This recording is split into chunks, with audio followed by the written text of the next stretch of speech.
Good evening all of you. कैसे हैं आप सभी? आई होप कि आप लोग बहुत ही अच्छे होंगे और बहुत ही अच्छे से अपने एग्जाम की प्रिपरेशन कर रहे होंगे। मैं अनामिका पांडे आप सभी का सेशन पॉइंट पर स्वागत करती हूँ। इसके पहले हम लोग क्वेश्चन नंबर 6 तक सॉल्व कर चुके हैं। अब हम सॉल्व करेंगे क्वेश्चन नंबर 7। तो आइए आज का क्लास हम लोग यहाँ से स्टार्ट करते हैं। तो क्वेश्चन नंबर 7 पढ़ते हैं। From A point on the ground the angle of elevation of the bottom and the top of a transmission tower fixed at the top of a 20-meter high building are 45 degree and 60 degree respectively. Find the height of the tower. आइए देखते हैं question कैसे समझते हैं। क्या कहा है? From A point on the ground, यह ग्राउंड है, ग्राउंड पे कोई पॉइंट है। द एंगल ऑफ एलिवेशन, क्या बोला है? Angle of elevation. अब यह किसका एंगल है वो देखेंगे।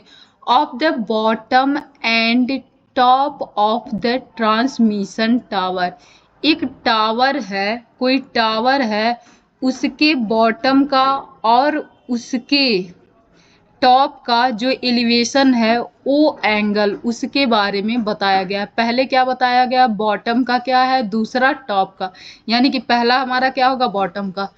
और यह टावर है कहाँ? Fixed at the top of a 20 metre high building, एक 20 मीटर हाई बिल्डिंग है। इस बिल्डिंग पर एक टावर फिक्स किया गया है। इस टावर के जो बॉटम है और उसका टॉप जो है उसका एंगल ऑफ एलिवेशन दिया गया है।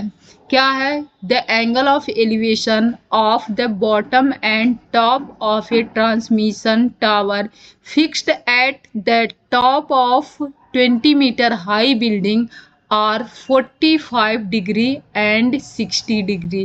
The angle of elevation are 45 degree and 60 degree. पहला क्या है? बॉटम। बॉटम का एंगल ऑफ एलिवेशन क्या है? तो यह है 45 डिग्री। एंड दूसरा क्या है? टॉप है। टॉप का एंगल ऑफ एलिवेशन कितना है? तो यह है 60 डिग्री। अब इस प्रकार एक फिगर बना। टॉप का ये पहला क्या था? बॉटम का था। बॉटम का क्या था? तो 45 डिग्री। पूरा टॉप का कितना था? तो ये था 60 डिग्री। आइए हिंदी में भी समझते हैं। भूमि के किसी एक बिंदु से, तो भूमि है, भूमि के एक बिंदु से हम लोग लेते हैं। भूमि के किसी एक बिंदु से 20 मीटर ऊंचे भवन, एक 20 मीटर ऊंचा भवन बनाते हैं।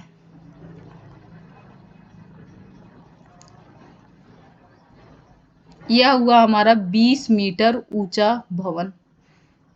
20 मीटर ऊंचे भवन के शिखर पर लगी एक संचार मीनार। अब इसके भवन के शिखर पर एक संचार मीनार लगी हुई है। यह हो गया हमारा संचार मीनार। संचार मीनार के तल और शिखर के उन्नयन कोण क्रमशः 45 डिग्री और 60 डिग्री है। ये जो संचार मीनार है, इस संचार मीनार के तल, ये हमारा होगा ना तल यानी कि बॉटम, और इसके शिखर से का जो उन्नयन कोण है वो क्या है? तल का कितना है? 45 डिग्री है। शिखर का कितना है? 60 डिग्री है। मीनार की ऊंचाई ज्ञात कीजिए। हमें किसकी ऊंचाई ज्ञात करनी है? मीनार की। अब आइए इसको अच्छे से बनाते हैं। सबसे पहले क्या बोला गया है? तो बोला ये गया है कि ग्राउंड पे एक पॉइंट है और एक 20 मीटर की बिल्डिंग है। इस 20 मीटर की बिल्डिंग पर एक मीनार है। इस 20 मीटर बिल्डिंग के ऊपर एक मीनार है और इस जो पॉइंट था ग्राउंड के, उस पॉइंट से जब इस मीनार के बॉटम का उन्नयन कोण देखा गया है तो वह उन्नयन कोण क्या था? तो वो 45 डिग्री का कोण बना रहा था। और जब इसके टॉप का उन्नयन कोण देखा गया ग्राउंड पे उस पॉइंट से, तो यह 60 डिग्री था। यह कितना था? 45 डिग्री था। और यह कितना था? तो यह 60 डिग्री था। यह भवन की ऊंचाई दी गई है। भवन की ऊंचाई कितनी दी गई है? तो 20 मीटर दी गई है। ये इतना क्वेश्चन में था। क्वेश्चन से हम आंसर कैसे लिखते हैं एट फर्स्ट मैं आप लोगों को वही समझाई हूँ। आई होप कि आप लोगों को समझ में आ गया होगा। मैं हिंदी और इंग्लिश दोनों में अलग से समझाई हूँ जिससे सारे बच्चों को समझ में आ जाए। आइए तब यहाँ देखते हैं। एट फर्स्ट हम लोग क्या देखेंगे? एट फर्स्ट ये जो छोटा वाला ट्रायंगल बना है उसको देखेंगे जो 45 डिग्री का बन रहा है। यह हमारा क्या है? 20 डिग्री है, 20 मीटर है। यह क्या है? 45 डिग्री है। सुंदर बन ही नहीं रहा, थोड़ा सा सुंदर बनाते हैं। अब लगा कि हाँ एक ट्रायंगल है, पिछली बार ट्रायंगल ही नहीं लग रहा था। ये क्या है? 45 डिग्री है। यह क्या है? 20 मीटर है। और यह हमारा क्या है? तो यह और यह दोनों क्या होंगे? यह भी 45 डिग्री होगा, लेकिन इसको लिखने की आवश्यकता नहीं है। यह हमारी बिल्डिंग है, बिल्डिंग की ऊंचाई है। यह ए है, यह बी है, यह सी है। अब अगर हम लोग देखें तो हमें क्या चाहिए? हमें 45 डिग्री दिखते ही हमें ये समझ में आ जाता है कि हमें क्या निकालना है। तो हमें दो ऊंचाई मिल जाती है। क्या क्या?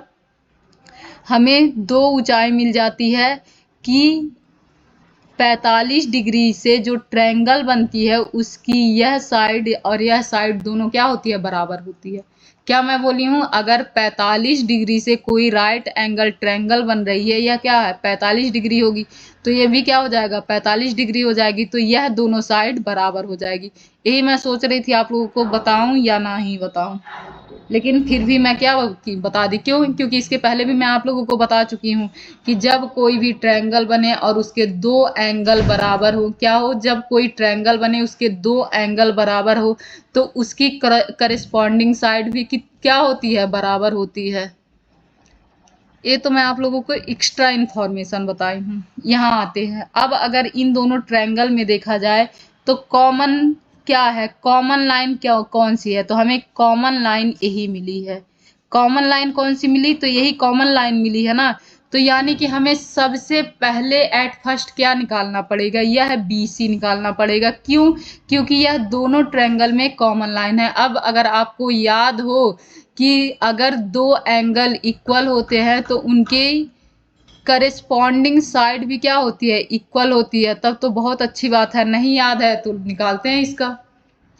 आप लोगों को पता है ना कि परपेंडिकुलर और बेस में रिलेशन कैसे मिलता है? परपेंडिकुलर और बेस में हम लोग रिलेशन कैसे देखते हैं? तो tan थीटा से हम लोग परपेंडिकुलर और बेस में रिलेशन चेक कर सकते हैं। किससे? tan थीटा से।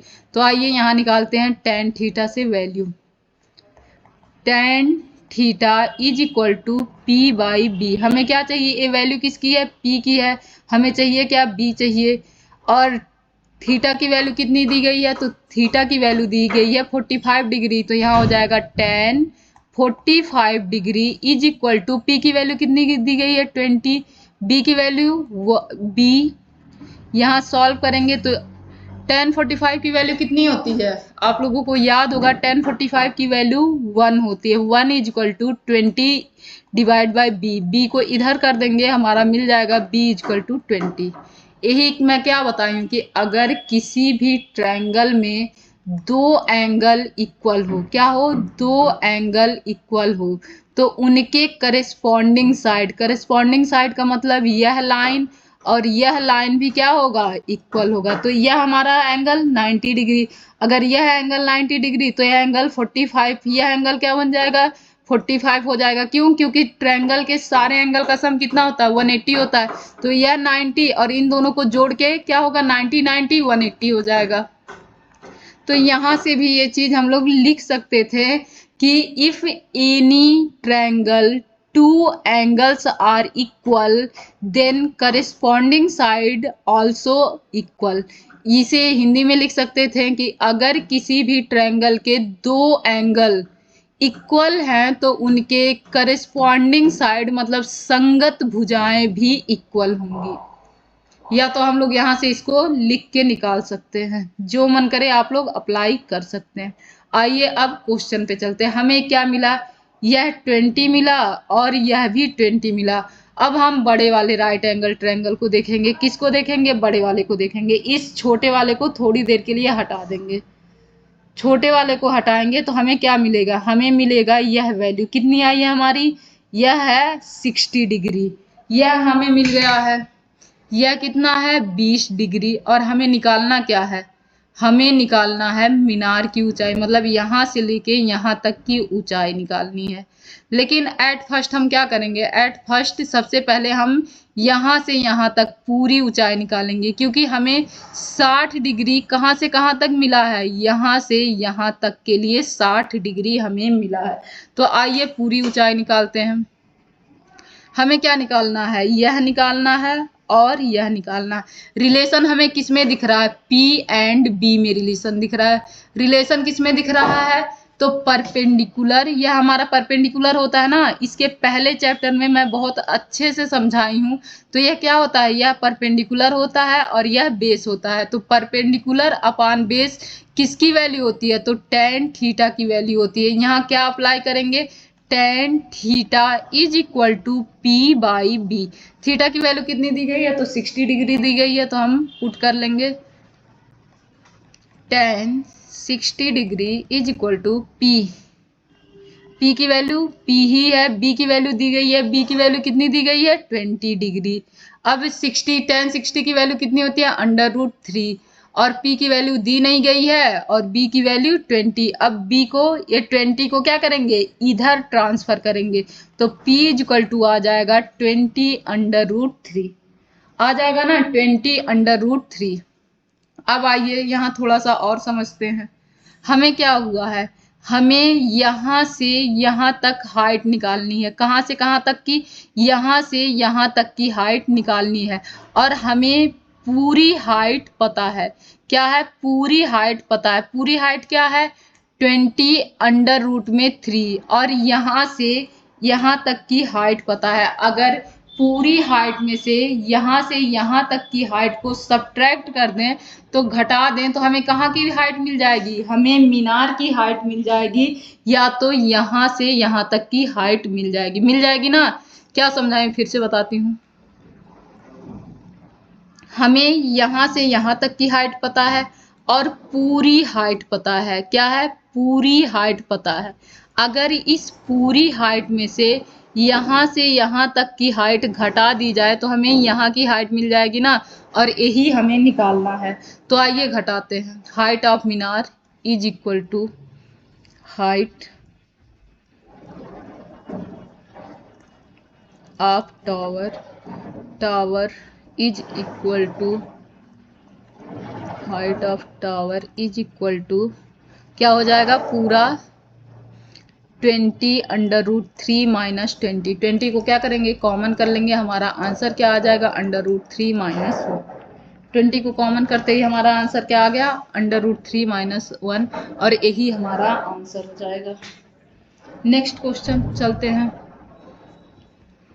से करते हैं क्वेश्चन नंबर 8 करते हैं। क्या करेंगे, क्वेश्चन नंबर 8 करेंगे। क्वेश्चन नंबर 8 क्या दिया गया है, a statue 1.6 metre tall stand on the top of a pedestal from a point on the ground. The angle of elevation of the top of the statue is 60 degree, and from the same point the angle of elevation of the top of the pedestal is 45 degree. Find the height of the pedestal.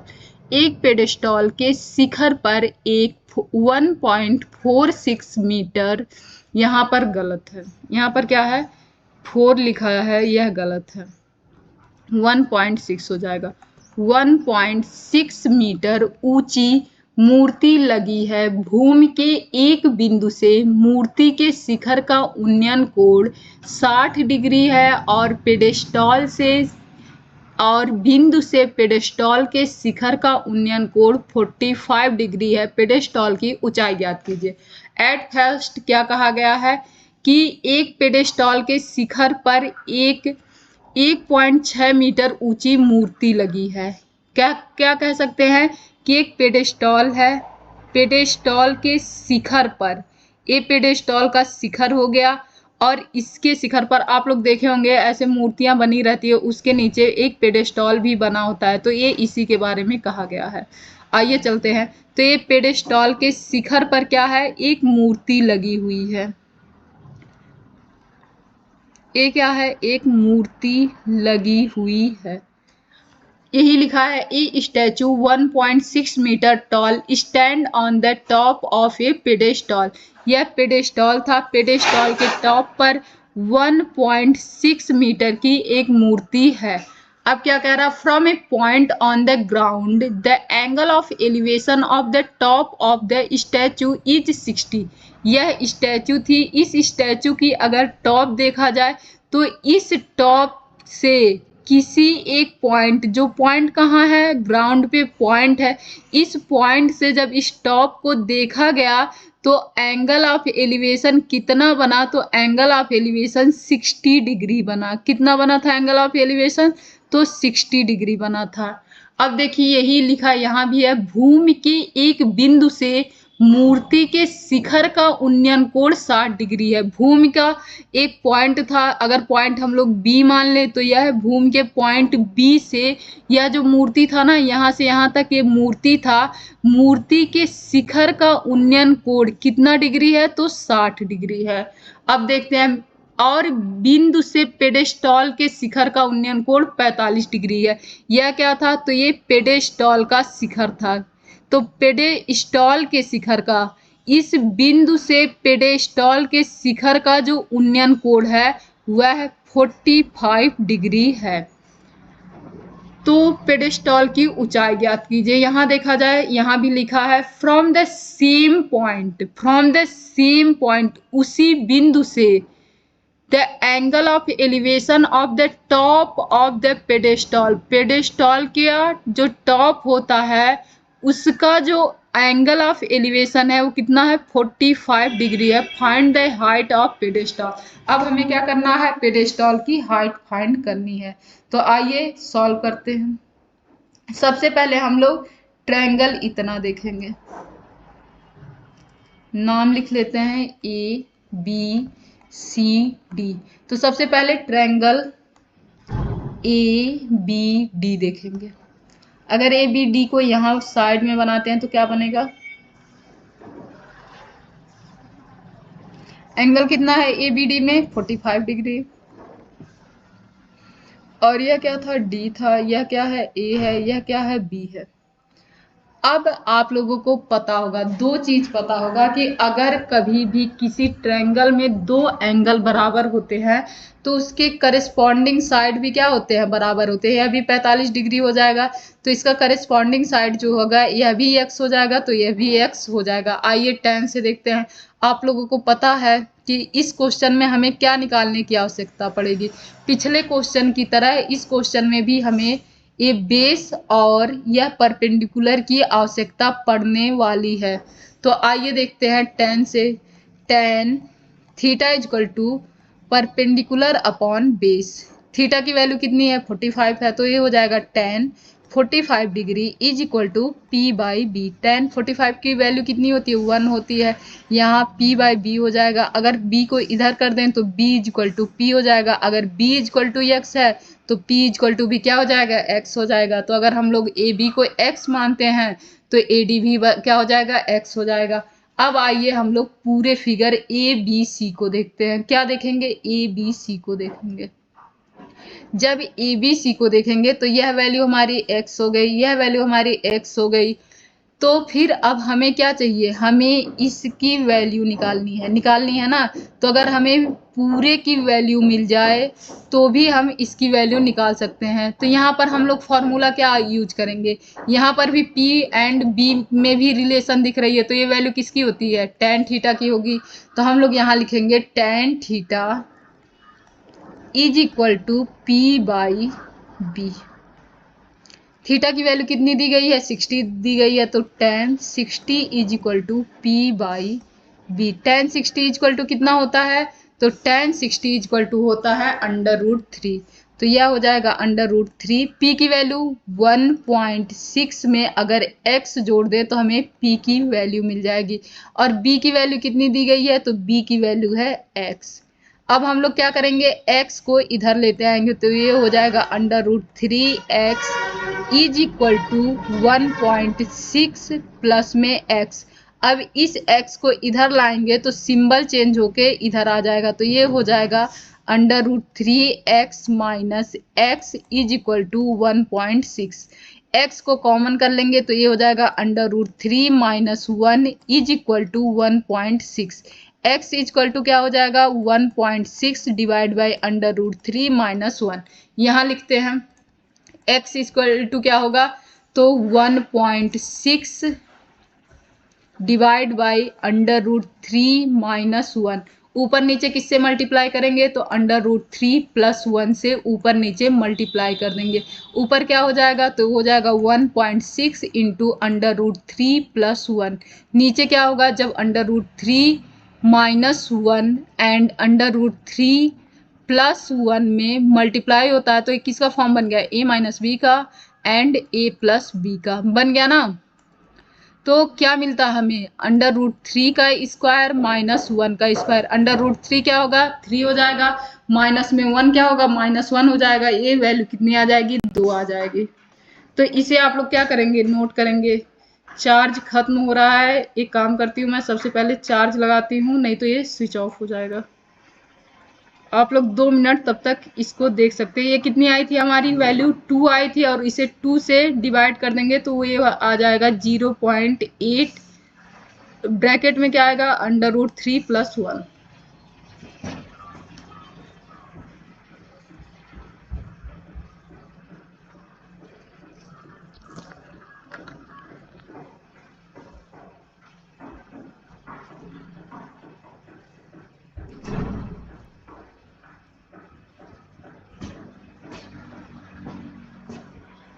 यह हमारा answer कितना आया था, एक second फिर से लिखते हैं। यहाँ से मैंने क्या किया, यहाँ इससे इसे डिवाइड कर दिया, तो यह क्या आ गया था 0.08 इन ब्रैकेट √3 प्लस 1। यही हमारा आंसर आ गया। आइए नेक्स्ट क्वेश्चन देखते हैं। नेक्स्ट क्वेश्चन क्या है, the angle of elevation of the top of A building from the foot of the tower is 30 degree and the angle of elevation of the top of the tower from the foot of the building is 60 degree.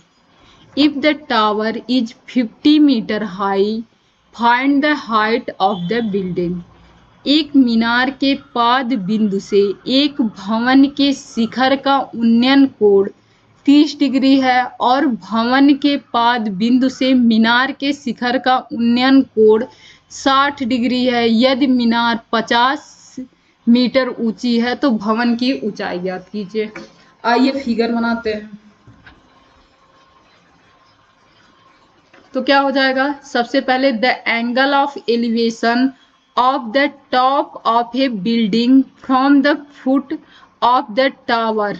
एक tower था, tower के पैर से किसी building के top की जो ऊंचाई थी, मतलब ये एंगल जो था, एंगल ऑफ एलिवेशन था, वो कितना था 30 डिग्री था। अब क्या कह रहा है, and the angle of elevation of the top of the tower. क्या, top of the tower from the foot of the building is 60 degree. अब बिल्डिंग के पैर से जो मीनार की टॉप की ऊंचाई थी, टॉप जो थी उसका जो एलिवेशन था वो कितना था 60 डिग्री था। अब क्या कह रहा है, if the tower is 50 metre. अगर टावर की ऊंचाई 50 मीटर है, find the height of the building, और हमें बिल्डिंग की हाइट ज्ञात करनी है। अब हिंदी में भी देख लेते हैं। कह रहा है एक मीनार के पाद बिंदु से एक भवन के शिखर का उन्नयन कोण 30 डिग्री है। अब एक हमने मीनार लिया और मीनार के पैर से कोई एक भवन है। भवन क्या है, यह भवन है। उसके शिखर का जो उन्नयन कोण था वो कितना था 30 डिग्री था। कितना था, तो यह था 30 डिग्री। अब आते हैं, फिर क्या कह रहा, और भवन के पाद बिंदु से मीनार के शिखर का उन्नयन कोण 60 डिग्री है। अब भवन जो था, भवन के पैर से, भवन के बॉटम से जो हमारा मीनार था उसके शिखर का जो उन्नयन कोण था वो कितना था, 60 डिग्री था। तो भवन की ऊंचाई ज्ञात कीजिए यदि मीनार की ऊंचाई 50 मीटर हो। मीनार की ऊंचाई कितनी दी गई, 50 मीटर दी गई, और हमें चाहिए क्या, भवन की ऊंचाई चाहिए। आइए अब देखते हैं क्वेश्चन। क्वेश्चन क्या है, ए बी सी, इन दोनों में कॉमन पॉइंट क्या है, तो ये है बी सी यानी कि बेस। तो एट फर्स्ट हमें मिला क्या है, जो वैल्यू मिली है हमें 50 मीटर, यह जो हमारा यह ट्रायंगल ए बी सी बन रहा है, कौन सा, ए बी सी बन रहा है, उसी में 50 मीटर मिली है। और दोनों की जो कॉमन पॉइंट है बेस है, यानी कि हमें रिलेशन किस में चेक करना है, रिलेशन चेक करना है परपेंडिकुलर एंड बेस में, तभी तो सॉल्व हो पाएगा, क्योंकि हमें कॉमन पॉइंट मिलेगा तभी हम हाइट निकाल सकते हैं। तो परपेंडिकुलर अपॉन बेस में हमें क्या मिला है, रिलेशन मिला है। आइए नेक्स्ट देखते हैं। तो क्या हो जाएगा यहाँ, अगर लिखूं मैं ट्रायंगल ए बी सी में, ट्रायंगल ए बी सी में tan थीटा इक्वल टू क्या होगा, tan थीटा इक्वल टू क्या होता है, यहाँ हो जाएगा tan थीटा इक्वल टू होता है पी बाई बी।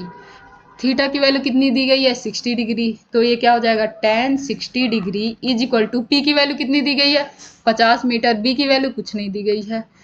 अब tan 60 की वैल्यू कितनी होती है, √3 होती है, 50 मीटर दिया ही गया है वैल्यू, और ये बी की वैल्यू क्या हो जाएगी, कुछ दिया ही नहीं है, तो बी को इधर लेते आए और √3 को इधर लेते आए, तो ये क्या हो जाएगा, यह चला जाएगा यहाँ और यह आ जाएगा यहाँ, तो ये हो जाएगा b is equal to 50 divide by √3।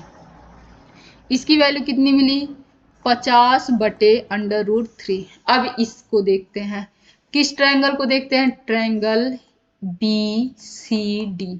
Triangle B C D में हमें निकालना क्या है, सी डी निकालना है, सी डी ही निकालना है ना, सी डी निकालना है। अब सी डी निकालने के लिए रिलेशन किस में दिख रहा है, बेस में दिख रहा है और परपेंडिकुलर में दिख रहा है। रिलेशन किस में दिख रहा है, परपेंडिकुलर और बेस में दिख रहा है। या परपेंडिकुलर और बेस निकालने के लिए किस ट्रिग्नोमेट्रिक फंक्शन का यूज कर सकते हैं, तो tan थीटा का। तो tan थीटा इक्वल टू क्या हो जाएगा, p बाई बी हो जाएगा।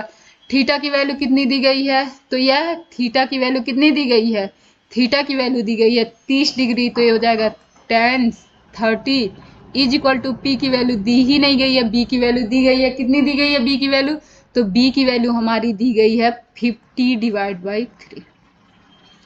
tan 30 की वैल्यू क्या होती है, 1/√3, और ये क्या हो जाएगा, यह हो जाएगा p इंटू √3 बाई 50। यह पलट के क्या हो जाता है, यही वैल्यू बनती ना। अब क्या करेंगे, इसे यहाँ भेज देंगे और इसे यहाँ लेते आएंगे, क्या बोली हूँ, ये 50 ऊपर चला जाएगा और ये जो 30 √3 है वह नीचे चला जाएगा। तो p इज इक्वल टू क्या हो जाएगा, 50 डिवाइड बाई √3 इंटू √3। p को अगर इधर लिखेंगे तो ये हो जाएगा 50 √3 मल्टीप्लाई होकर क्या हो जाएगा, तो ये हो जाएगा 3। यही हमारा आंसर आ जाएगा। सी डी की वैल्यू क्या आ जाएगी, 50 डिवाइड बाई 3। आइए नेक्स्ट क्वेश्चन देखते हैं। नेक्स्ट क्वेश्चन क्या है, कह रहा है 2 poles of equal height are standing opposite each other on either side of the road which is 80 meter wide from a point between them on the road. The angle of elevation of the top of the poles are 60 degree and 30 degree respectively. Find the height of poles and the distance of the point from the poles.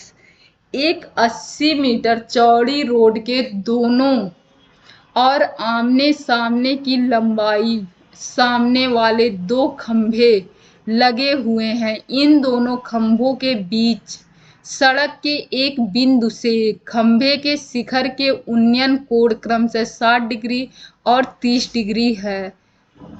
खंभों की ऊंचाई और खंभों से बिंदु की दूरी ज्ञात कीजिए। आइए एक कॉन्सेप्ट आप लोगों को बताती हूँ। अभी हम लोग स्लाइड देखे थे ना, एक 5 साल के से कम वाले बच्चों के लिए था, 5 से कम, वाले बच्चों के लिए था, एक स्लाइड था 5 साल से ज़्यादा बच्चों के लिए। आइए उसी क्वेश्चन पे चलते हैं। क्वेश्चन नंबर हमारा कौन सा था? 1.5 मीटर टॉल बॉय, ये नहीं था, एक काइट, ये था।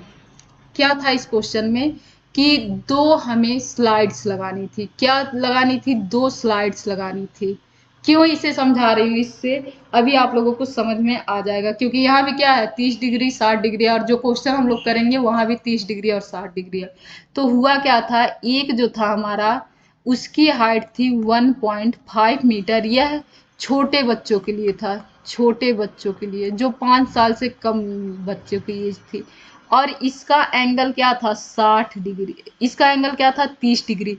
30 डिग्री का मतलब क्या था कि यह जो स्लाइड थी ना, बहुत शार्प नहीं थी, यानी कि थोड़ी सी दूर जा रही थी, यहाँ से उठी थी और यहाँ तक पहुँच गई थी। तो ये हमारा 30 डिग्री था। लेकिन जब हम 60 डिग्री देखें ना, तो 60 डिग्री होते ही ये क्या हुआ, यह जो हमारा पॉइंट था यह और ऊपर चला गया। क्या हुआ था? यह 3 मीटर हो गया था। और जो यह डिस्टेंस थी वह क्या हो गया था? कम हो गया था। हो गया था ना, यह डिस्टेंस क्या हुआ था? कम हो गया था। जब हम लोगों ने क्या देखा कि हमें 60 डिग्री चाहिए, 60 डिग्री चाहिए, तो यह वैल्यू हमारी क्या हुई थी? कम हुई थी। और यह थोड़ा सा जो इसका मुंह था और खुला हुआ था। अब इस क्वेश्चन पे आते हैं। इस क्वेश्चन में क्या कहा गया है? कहा गया है कि सड़क के दोनों किनारों पर क्या है? 2 पोल्स लगे हुए हैं। क्या है? 2 पोल है। इन दोनों पोलों की हाइट क्या है? समान है। दोनों पोल की हाइट क्या हुई? समान हुई। ये समान तो बने, दोनों पोलों की हाइट क्या थी? समान थी। अब ये पोल जो था हमारा वो 30 डिग्री पर था और दूसरा पोल हमारा 60 डिग्री पे था। यानी कि 30 डिग्री वाले के पास ये ज्यादा डिस्टेंस होगा। क्या होगा? ज्यादा डिस्टेंस होगा। यह हमारा 30 डिग्री हो जाएगा। अगर हम लोग इसे 30 डिग्री माने तो यह डिस्टेंस क्या हो जाएगा? ज्यादा हो जाएगा। यह हो गया 30 डिग्री। और 60 डिग्री वाला क्या होगा? थोड़ा सा कम होगा। यह हो गया हमारा 60 डिग्री। यह पॉइंट दोनों सेम है। यह 60 डिग्री हो गया। अब क्या बोला गया है कि एक 80 मीटर चौड़ी सड़क के दोनों ओर, यह पूरी चौड़ाई कितनी है? तो यह है 80 मीटर। यहाँ से यहाँ तक, यहाँ से यहाँ तक। अब यह वैल्यू हमारी क्या होगी? यह वैल्यू हो जाएगी x। तो यह भी वैल्यू क्या हो जाएगी? x हो जाएगी। और इसे हम लोग क्या मानेंगे? A B C D E। अगर हम पहला ट्रायंगल देखते हैं, क्या देखेंगे? पहला ट्रायंगल। इसे भी हम लोग मान सकते हैं। क्या मान सकते हैं? इसे हम लोग y मान ले तो यह हमारा क्या हो जाएगा? यह हमारा 80 माइनस y हो जाएगा। ऐसा कुछ हम लोग इसे भी मान सकते हैं। अब आगे क्वेश्चन में चलते हैं। क्वेश्चन में चलेंगे तो हमें क्या मिलेगा? एट फर्स्ट हम ये ट्रायंगल उठाते हैं और इस ट्रायंगल में हमें क्या मिलेगा? 10। फिर हमें क्या देखना? हमें बेस और परपेंडिकुलर ही देखना। और इसके लिए रिलेशन किस ट्रिग्नोमेट्रिक फंक्शन में देखेंगे? तो टेन थीटा में देखेंगे। तो tan theta is equal to क्या हो जाएगा? तो tan theta is equal to हो जाएगा हमारा x डिवाइड बाय क्या होगा? तो x के जगह पे अभी यही लिखते हैं p बाई बी। अब थीटा की वैल्यू क्या है? टेन थीटा की वैल्यू हमारी है 60 डिग्री। तो थीटा के जगह पे क्या हो जाएगा? 60 डिग्री हो जाएगा। और यहाँ पर अगर हम लोग देखें ए बी की वैल्यू हम लोग मान कितना रखे हैं, यानी कि पी की वैल्यू माने कितना है? तो पी की वैल्यू हमारी एक्स हो जाएगी। और बी की वैल्यू हम लोग बी सी लिख देंगे। बी की value B C is equal to क्या हो जाएगा? टेन 60 की वैल्यू कितनी होती है? अंडर रूट में 3 होती है। Under root 3 is equal to X by B C. अगर BC को इधर लेते हैं, अंडर रूट 3 को, BC को क्या करेंगे? इधर लाएंगे, अंडर रूट 3 को इधर लाएंगे, तो हमारा हो जाएगा BC is equal to X by under root 3। अब इस क्वेश्चन में देखते हैं, ये क्या था? यह BC इज इक्वल टू था। इस क्वेश्चन में देखेंगे, यह क्वेश्चन हमारा कितना है, आइए देखते हैं। यह है, यहां से भी उठाएंगे tan theta, tan theta is equal to P by B. Theta की वैल्यू कितनी दी गई है 30 डिग्री, तो ये हो जाएगा tan 30 degree is equal to P की वैल्यू कितनी दी गई है जिसे हम लोग x माने हैं। बी के जगह पे हम फिर से क्या ले लेंगे, हम बी के जगह पे लेंगे CE। क्या लेंगे, CE ले लेंगे। tan 30 की वैल्यू क्या दी जाती है, tan 30 की वैल्यू क्या होती है 1/√3 होती है। और x की वैल्यू हमें क्या, x की वैल्यू दी ही गई है, c की जगह पे c लिख देंगे। अब हम लोग क्या करें, x की वैल्यू को इक्वेट कर सकते हैं या bc को इक्वेट कर सकते हैं। इसे इधर भेज दें, ऊपर नीचे कर दें, a हो जाएगा √3/a1 और ये हो जाएगा CE डिवाइड बाई x हो जाएगा। अब x को अगर इधर भेज दें तो CE इक्वल टू कितना हो जाएगा, CE इक्वल टू हो जाएगा √3x हो जाएगा। अब नेक्स्ट चलते हैं, नेक्स्ट पेज होगा, क्या क्या निकला है, CE निकला है BC इक्वल टू कितना है, तो BC इक्वल टू है x/√3। CE इक्वल टू कितना है, CE इक्वल टू है √3x है। अब हमें क्या पता है, हमें पता है BC plus C equal to कितना है, BC plus CE equal to 80 है। आइए यहाँ देखते हैं, BC plus CE equal to क्या होगा, इन दोनों को ऐड कर देंगे, ये हो जाएगा x/√3 प्लस में क्या हो जाएगा √3x। और BC प्लस CE की वैल्यू कितनी दी गई है 80 दी गई है, तो 80 इक्वल टू x, दोनों में x को कॉमन कर लें तो हमारा क्या बनेगा 1/√3 प्लस में √3। अब इसको सॉल्व कर दें, √3 से मल्टीप्लाई होके क्या होगा 1 + 3/√3 और इधर x आ जाएगा, इज इक्वल टू क्या होगा 80 हो जाएगा। यहाँ से अगर इसे सॉल्व करें तो x into 4/√3 is equal to 80 हो जाएगा। अब 80 को √3 को क्या करेंगे, ऊपर करेंगे और 4 कहाँ चला आएगा, नीचे चला आएगा, तो x इज इक्वल टू हो जाएगा 80 into √3/4। x is equal to क्या हो जाएगा, 4 से इसको डिवाइड कर देंगे, ये हो जाएगा 20√3। x की वैल्यू हमारी कितनी आ गई, तो x की वैल्यू हमारी आ गई 20√3। x की वैल्यू यहाँ से कितनी आई 20√3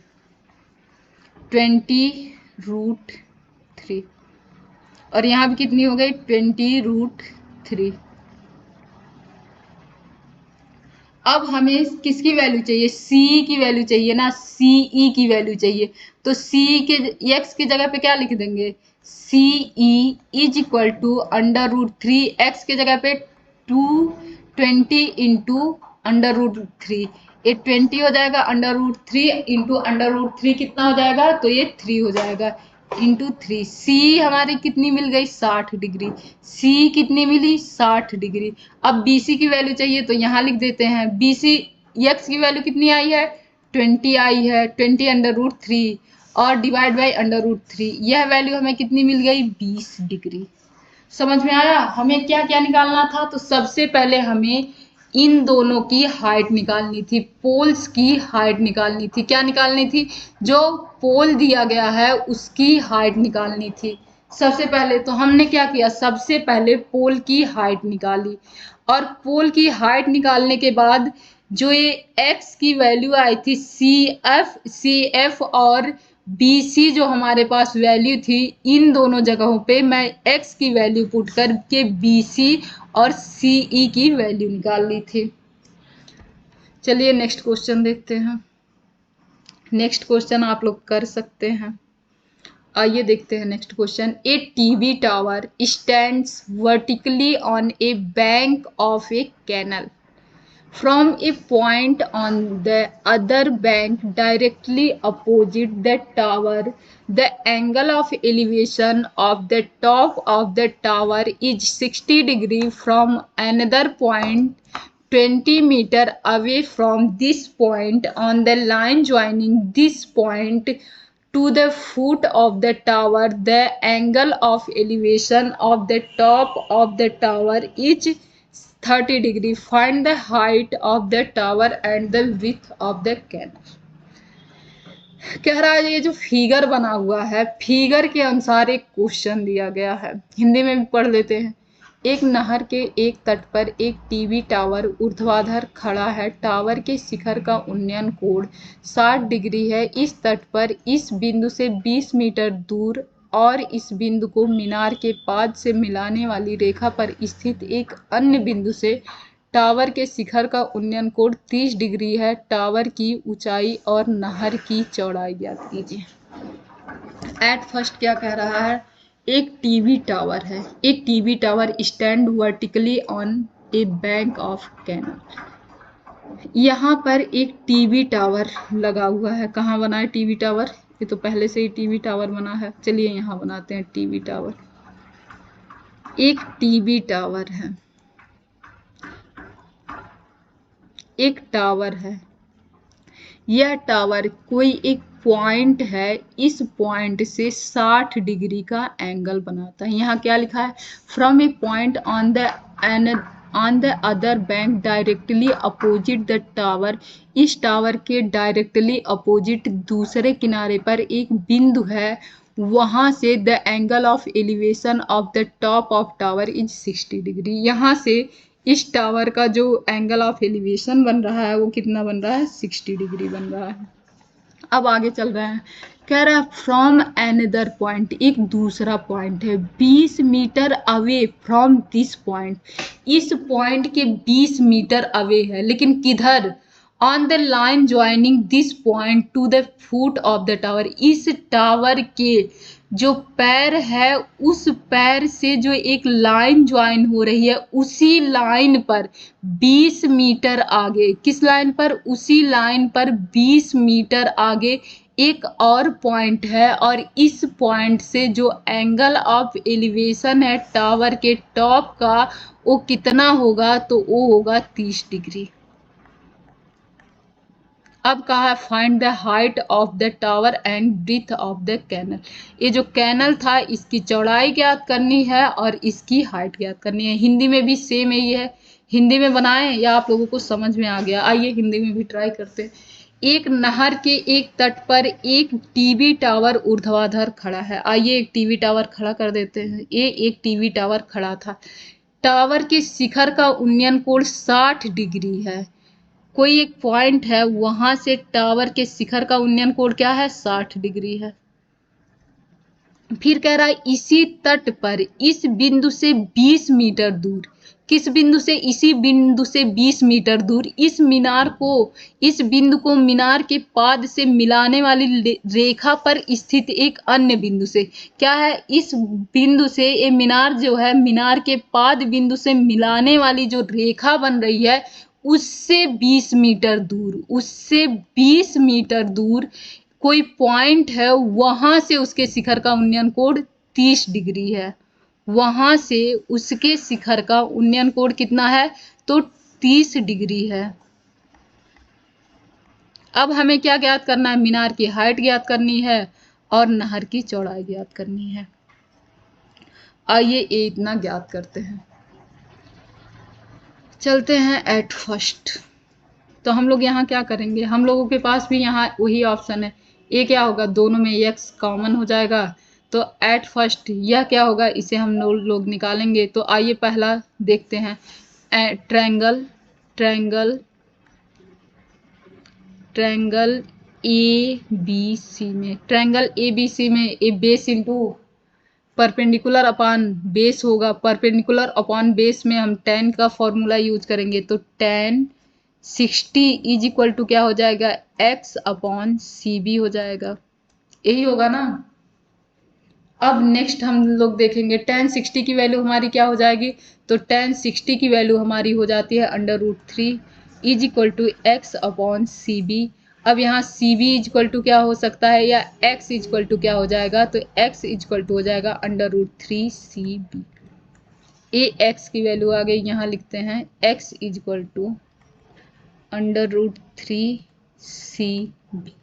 अब यहाँ देखते हैं tan 30, tan 30 की वैल्यू क्या होगी, तो tan 30 की वैल्यू जो होगी वो क्या होगी, x अपॉन dv, यही हो जाएगी ना। tan 30 की वैल्यू होती क्या, 1/√3 is equal to x upon dv। अब यहाँ से x की वैल्यू अगर देखें तो ये क्या हो जाएगा, इन दोनों को पहले पलट लेते हैं, ये dv बटे x हो जाएगा इज इक्वल टू √3 हो जाएगा, x इधर चला जाएगा तो dv, x की वैल्यू हमें निकालनी थी ना, सबसे पहले हमें क्या करना है, x की वैल्यू निकालना है, तो x is equal to direct हो जाएगा dv क्या चला जाएगा, ऊपर चला जाएगा, तो x is equal to dv divide by √3। अब दोनों जगह से हम लोग क्या कर सकते हैं, dv को इक्वेट कर सकते हैं, या तो हम लोग एक काम और कर सकते हैं, सब्ट्रैक्ट कर सकते हैं। आइए पहला तरीका अप्लाई करते हैं। यहाँ भी x है, यहाँ भी x है, दोनों जगह से dv को क्या करेंगे, इक्वेट करेंगे, तो ये क्या हो जाएगा हमारा, यहाँ हो जाएगा x इज इक्वल टू √3, इसे भी हम लोग y मान लेंगे, क्या करेंगे, y मान लेंगे। पहले चलते हैं इक्वेट करते हैं, x is equal to x, यहाँ क्या है √3cb, यहाँ क्या है db बटे में √3। तो dv को हम लोग क्या लिख सकते हैं, dv को लिख सकते हैं ना b20 प्लस cb, क्या लिख सकते हैं 20 प्लस cb लिख सकते हैं। तो हम लोग dv को क्या लिखेंगे, √3cb is equal to 20 plus cb, क्या करेंगे 20 प्लस cb डिवाइड बाई √3 लिखेंगे ना, बहुत आसानी से इसको लिख सकते हैं। अब √3 को इधर भेज देंगे, √3 को इधर भेजते ही ये हो जाएगा 3, क्या होगा 3cb is equal to 20 plus में cb। अब यह cb इधर आएगा तो 3cb minus cb is equal to 20 आ जाएगा, यह दोनों मिक्स हो रहे हैं। यहाँ cb की वैल्यू क्या आ जाएगी, 20 डिवाइड बाई, यहाँ 3cb में से सब्ट्रैक्ट होके 2 हो जाएगा ना, और यही 2cb जब इधर आएगा तो ये क्या हो जाएगा 20 डिवाइड बाई 2। cb की लंबाई कितनी आ गई, 10। अगर यह 10 आ गई है तो हमें यहाँ की वैल्यू निकल जाएगी ना, यह वैल्यू कितनी होगी, तो यह वैल्यू 10/√3 होगी। आप लोग खुद निकालिएगा, आप लोग क्या करेंगे, इस क्वेश्चन को खुद निकालेंगे आगे, इसको 10/√3 यह आ जाएगा। कि क्या हूं मैं, दोनों जगह से मैं x की वैल्यू निकाल दी हूँ। आइए नेक्स्ट पेज में मैं समझा ही देती हूँ। एट फर्स्ट क्या था, एक मीनार था, मीनार नहीं है, क्या है, एक टावर है, मीनार ही है भाई ये। एक मीनार है जो एक नहर है, नहर की एक साइड पे खड़ी है, दूसरे साइड पे कोई पॉइंट था, और इस साइड के इस पॉइंट से यहाँ का एंगल 60 डिग्री था। फिर क्या था, एक और पॉइंट था जो 20 मीटर दूर था, यहाँ से इसका जो उन्नयन कोण था वह 30 डिग्री था। यह वैल्यू हमारी क्या थी, तो यह वैल्यू हमारी है, यह ABCD, यही है लिखा हुआ, ABCD यही है। अब हमें वैल्यू निकालनी है, किसकी किसकी, यह वैल्यू निकालनी थी और यह वैल्यू निकालनी थी। तो एट फर्स्ट हमने क्या माना, x माना और tan थीटा अप्लाई कर दिया। तो पहले ट्रायंगल में, इन ट्रायंगल ABC में क्या हुआ, tan थीटा जब अप्लाई की हूँ, tan theta is equal to क्या होता है, P बाई बी। थीटा की वैल्यू कितनी थी, तो थीटा की वैल्यू थी 60 degree is equal to P की वैल्यू हम लोग x माने हैं, b के जगह पे cb हम लोग लिख लेंगे। फिर tan 60 की वैल्यू कितनी होती है, तो √3 हो जाती है is equal to x by cb हो जाएगी। अब x को हम लोग क्या करेंगे, x की वैल्यू निकालेंगे, तो cb को इधर कर देंगे, तो ये हो जाएगा हमारा x is equal to √3cb। अब यही दूसरा ट्रायंगल हम लोग देखेंगे। दूसरा ट्रायंगल अगर बीच से इसे हटा दें, ये है हमारा C, तो दूसरा ट्रायंगल जो हमारा होगा ट्रायंगल ADB में, ADB में क्या हो जाएगा, tan theta is equal to P by B.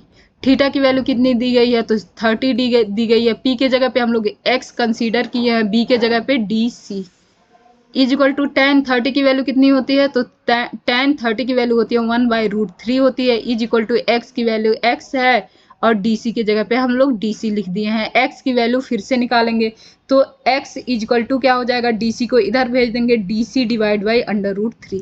यहाँ भी क्या है, एक्स है, यहाँ भी क्या है, एक्स है।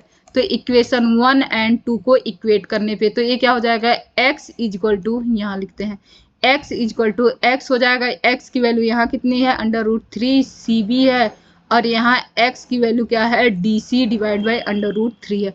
अब dc को क्या लिख सकते हैं, dc, यहाँ मैं dc लिख दी हूँ गलती से, ये क्या होगा, यह db होगा। एक एक छोटी छोटी मिस्टेक हो जाती हैं, db हो जाएगा। और मेरा समझाने का पर्पज क्या था, यही था ना, यही तो होगा पूरा, आप लोग भी समझ सकते हैं। तो ये क्या हो जाएगा, हमारा db हो जाएगा। यहाँ क्या होगा, db। तो इस db को क्या लिख सकते हैं, dc प्लस में cb। db को क्या लिख सकते हैं, dc प्लस में cb। dc की वैल्यू कितनी दी गई है, dc की वैल्यू 20 दी गई है। तो हम लोग यहाँ लिख सकते हैं √3 cb is equal to db के जगह पे dc। dc की वैल्यू कितनी दी गई है, 20 प्लस, या तो लिख ही लेते हैं dc प्लस में cb डिवाइड बाई √3। √3 इधर आ जाएगा तो ये क्या बन जाएगा, 3cb is equal to dc की वैल्यू कितनी दी गई है, 20 प्लस cb की जगह पे cb लिख देते हैं।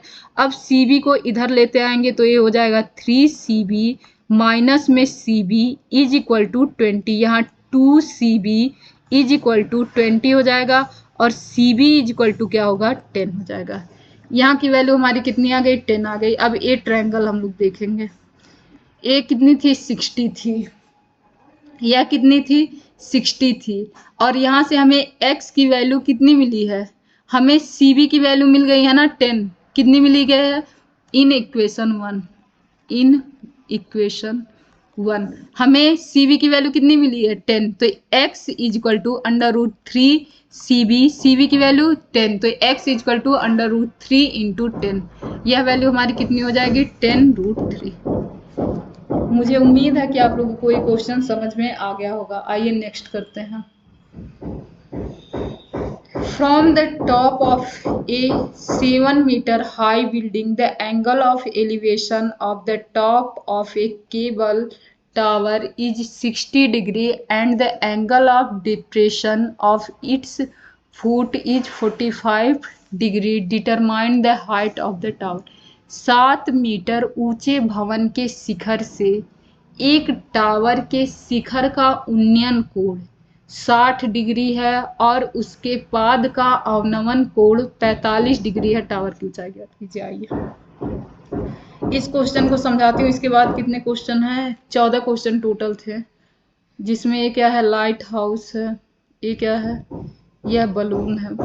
इसमें से 1-2 क्वेश्चन तो आप लोग भी कर सकते हैं और नहीं आएगा तो आप लोग कमेंट कीजिएगा। टाइम क्योंकि 1 आवर से ज़्यादा हो रहे हैं तो 1-2 क्वेश्चन आप लोग कीजिएगा, बाकी अगर नहीं आएगा तो कमेंट कीजिएगा, मैं बता दूंगी। आइए एक क्वेश्चन देखते हैं। क्या है, from the top of a 7 metre high building. एक 7 मीटर हाई बिल्डिंग बनाते हैं। ये बिल्डिंग की जो ऊंचाई है वो कितनी है, 7 मीटर है। अब क्या कह रहा है, the angle of elevation of the top of A cable tower is 60 degree. यहाँ कोई केबल टावर है, क्या है, केबल टावर है। इस टावर के टॉप को जब इस बिल्डिंग के टॉप से देखा गया है तो एंगल ऑफ एलिवेशन क्या हमारा बना है, कहाँ था ये क्वेश्चन, यहाँ है, the metre high the angle of elevation of the top of cable is 60 degree and the angle of depression of its foot is equal to 45 degree. अब इस शिखर के टॉप से, इस भवन के टॉप से जो इसका एंगल ऑफ एलिवेशन बन रहा है वो कितना बना है, तो वो बना है 60 डिग्री। आइए यह कितना बना, 60 डिग्री बना। अब इसी भवन के शिखर से इसके जो पैर बन रहा है, पैर का एंगल ऑफ डिप्रेशन कितना बन रहा है, तो ए बन रहा है 45 डिग्री। कितना बना, 45 डिग्री। इसके फुट का यानी कि पैर का जो एंगल आप डिप्रेशन बन रहा है वो कितना बना है, तो 45 डिग्री। अगर यह एंगल 45 डिग्री होगी तो यह एंगल क्या बनेगी, 45 डिग्री होगी। ए जेड का फॉर्मेशन हो रहा है, और मैं आप लोगों को ट्रायंगल वाले चैप्टर में बताई थी, जब भी कभी भी जेड का फॉर्मेशन होता है तो यह एंगल इस एंगल के बराबर होता है। क्या होता है, यह एंगल इस एंगल के बराबर होता है। आइए चलते हैं आगे। तब यह हमारा कितना बना, 45 डिग्री। यह हमारा क्या हुआ, 7 हो गया। तो यह भी हमारा क्या हो जाएगा, 7 हो जाएगा। इसे कौन निकालेगा, आप लोग निकालेंगे। यह भी हमारा क्या हो जाएगा, 7 हो जाएगा। यह भी हमारा क्या हो जाएगा, 7 हो जाएगा। और हमें टावर की ऊंचाई ज्ञात करनी है। अब हमारा यह क्या दिया गया है, 60 डिग्री दिया गया। आइए थोड़ा सा समझाते हैं, नहीं तो मैं तो साथ साथ लिख के लगा दूंगी, आप लोग कहेंगे मुझे समझ में ही नहीं आया। तो यह क्वेश्चन समझ में आया। सबसे पहले कहा है 7 मीटर ऊंचे भवन, एक 7 मीटर का ऊंचा भवन है, और इस भवन के शिखर से टावर के शिखर का उन्नयन कोण, इस भवन के शिखर से टावर के शिखर का उन्नयन कोण 60 डिग्री था, और इसके पाद का अवनमन कोण 45 डिग्री था। टावर की ऊंचाई ज्ञात करनी थी। तो एट फर्स्ट हम क्या करेंगे, हम triangle A B C D, at first हम ट्रायंगल ए बी सी लेंगे। In triangle A B C, अगर ए बी सी लेंगे तो क्या हो जाएगा, tan, यहाँ इसकी वैल्यू दी गई है, हमें इसकी वैल्यू चाहिए, तभी तो इसकी निकाल सकते हैं, क्योंकि ए भी क्या हो जाएगी, इसकी वैल्यू आ जाएगी। तो हमारा हो जाएगा tan 45 degree is equal to क्या होगा, तो P बाई बी हो जाएगा। P की वैल्यू tan 45 की वैल्यू 1 होती है।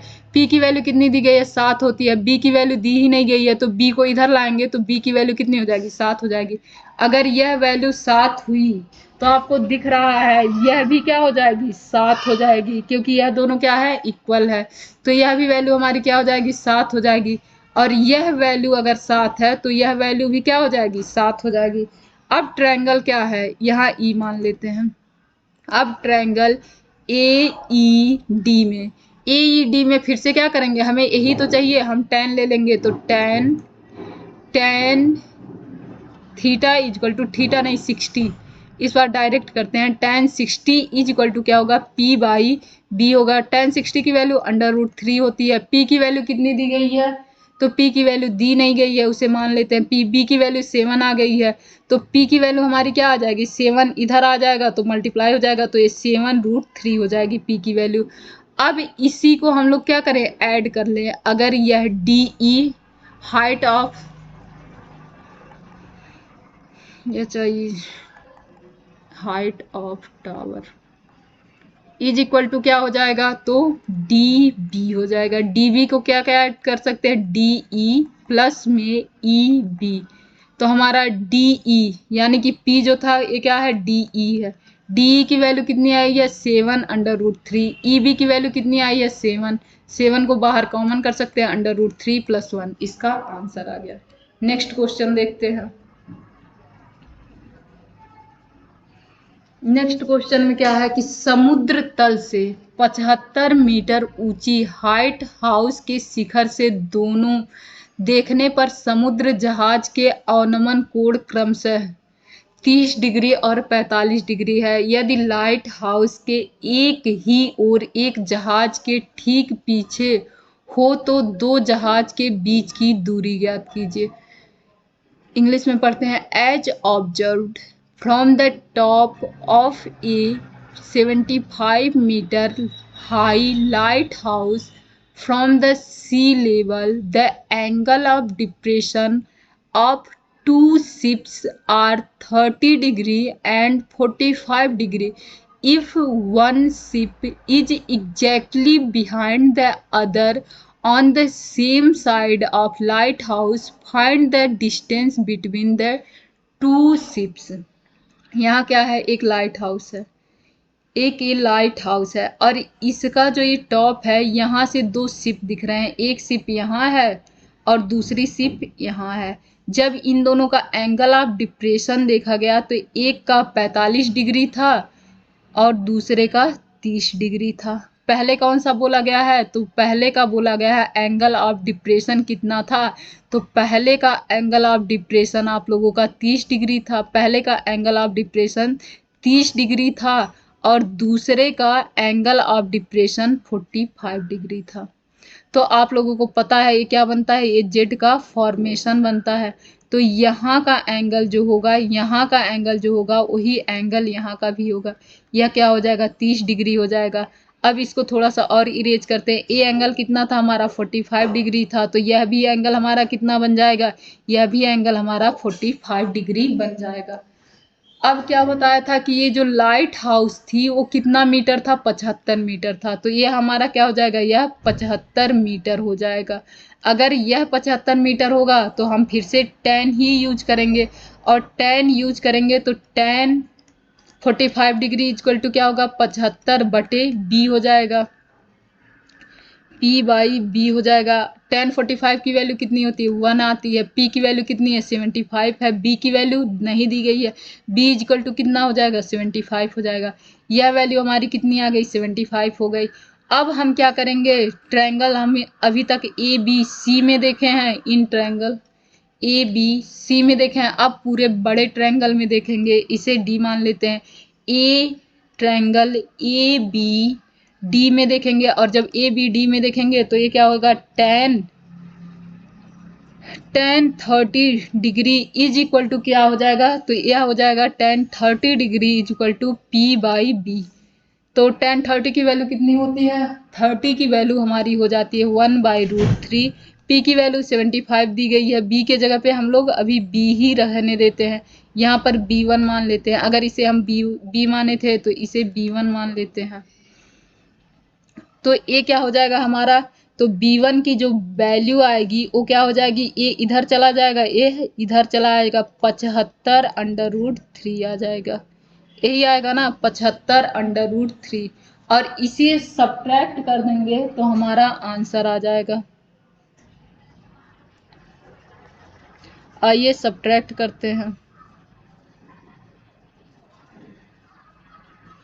यहाँ थोड़ी सी जगह कम पड़ रही है, थोड़ा सा इधर लिखते हैं। दोनों जहाज़ों के बीच की दूरी B, triangle A B D में क्या बताई थी, tan 30 degree. tan 30 degree equal to p/b। यह क्या था, p की वैल्यू हमारी कितनी थी, √3 थी। p की वैल्यू कितनी थी, 75 थी। b की वैल्यू यह थी। तो b को इधर कर देंगे और इसको क्या करेंगे, इधर कर देंगे। तो हमारा क्या हो जाएगा, p की वैल्यू हो जाएगी, और दोनों को सब्ट्रैक्ट करके हम लोग क्या निकाल सकते हैं, हम लोग b की वैल्यू निकाल सकते हैं और हमारा आंसर आ जाएगा। तो हम लोग इसे क्या करेंगे, इसे लिख सकते हैं √3। अब यह जो वैल्यू हमारी पूरी आई है वो क्या आई है, 75/√3 आई है, और यह वैल्यू हमारी कितनी थी, 75 थी। अगर इसे हम लोग इसमें से सब्ट्रैक्ट कर देंगे तो हमारा क्या आ जाएगा, 75/√3 आ जाएगा, 75/√3 -1 आ जाएगा। इसे आप लोग अच्छे से कर सकते हैं। इस क्वेश्चन को आप लोग क्या करेंगे, कर लेंगे, और नेक्स्ट क्वेश्चन भी आप लोग ट्राई करेंगे। अगर क्वेश्चन नहीं होगा तब आप लोग कमेंट कीजिएगा, मैं आप लोगों को क्वेश्चन बता दूंगी। इसके पहले आप लोग क्या करेंगे, इस क्वेश्चन को खुद ट्राई करेंगे। इसके बाद एक क्वेश्चन और भी है। यह क्वेश्चन क्या था, यह क्वेश्चन हमारा सॉल्व हो गया, वैल्यू निकाल दिए, खत्म हो गया। इसके बाद यह क्वेश्चन हमारा है, इस क्वेश्चन को और इस क्वेश्चन को आप लोग ट्राई करेंगे। अगर यह दोनों क्वेश्चन आप लोगों से हो जाता है तो बहुत अच्छी बात है, और नहीं होता है तो आप लोग कमेंट कीजिएगा, मैं इन दोनों क्वेश्चन को भी आप लोगों को बता दूंगी। बाकी आप लोग पढ़ाई कीजिए, ये वीडियो काफ़ी लंबी बन रही है तो इसलिए मैं इन दोनों क्वेश्चन को आप लोगों से कह रही हूँ करने के लिए। नहीं आएगा तो मैं बता दूंगी। Thank you for watching the video. अगर पसंद आए तो लाइक कीजिए, शेयर कीजिए, सब्सक्राइब कीजिए। जहाँ नहीं समझ में आ रहा हो वहाँ वीडियो को फिर से दोबारा देखिए, अपनी थोड़ी सी वीडियो को बैक करके उस क्वेश्चन को दोबारा समझिए, आप लोगों को समझ में ज़रूर आएगा। Thank you.